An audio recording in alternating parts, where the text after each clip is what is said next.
welcome back to Steve's Music Corner. Today, we're going to talk about unison bends. Unison bends are when you're holding two notes, for instance, 10 on the second string and 12 on the third string, which is an A and a G. And you're going to bend the third string, only one string you bend. You're going to bend it up. Hit both strings and bend up.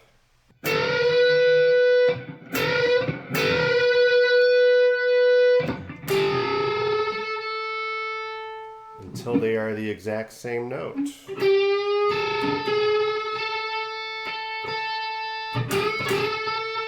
It's a real meaty, real beefy sound. So again, you start, if you want to check yourself, because you got to make sure that you're bending it the right distance. If you don't, you get that, which is not usually what you want. So you bend it and you check by hitting each string.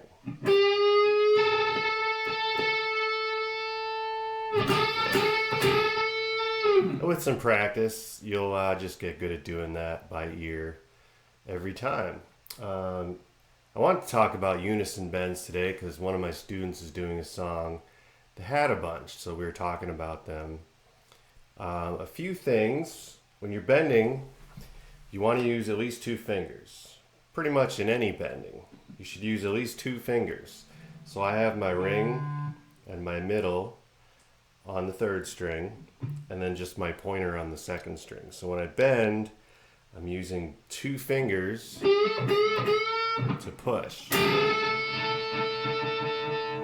And that helps give it the strength and the support that it needs. It's called a reinforced bend. So, why unison bends? Because they sound, like I said, meaty, gritty. They sound real good. Sometimes you only want single strings, sure.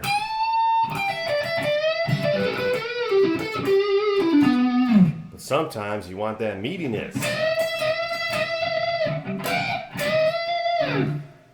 It's in a lot of songs that you've heard. Here's one example.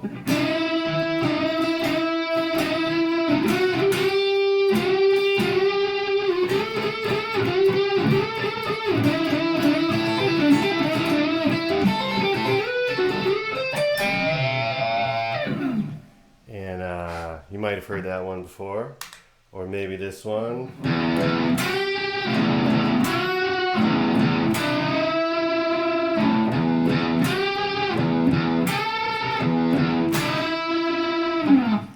So you get bonus points if you comment down below and guess which two songs those are from. But unison bends are everywhere. Here's another one for you to guess in the comments. It's two guitars, but we'll see if you can still pick it out.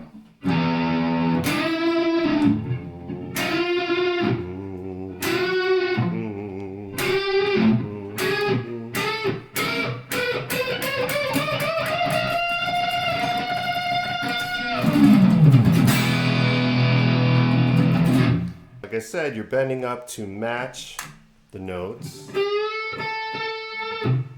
so that they're the same note. That's why it's called unison. It's the same.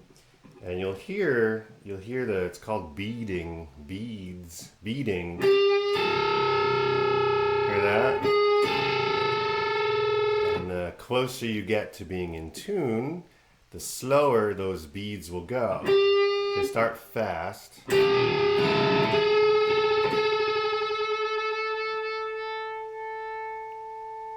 Until they stop.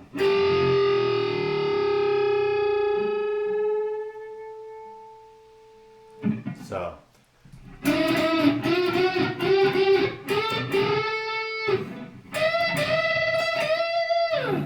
that's a little bit on unison bending.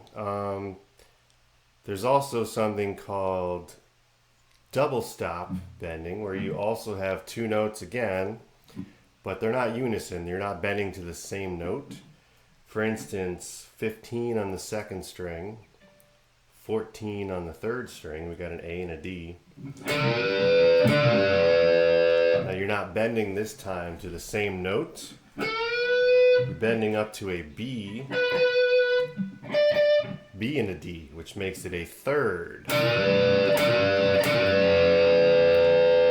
But again, it's important to get that tuning right.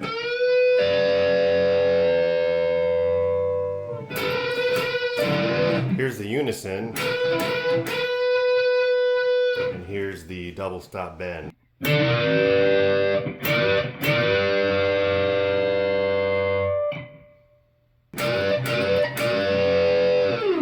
So that's a little fun with unison bending. I hope you enjoyed. Please comment at the bottom if you like this video, maybe other videos you'd like to see, and come back soon. Take care.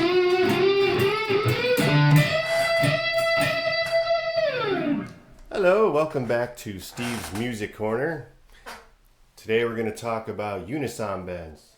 Unison, not Unison.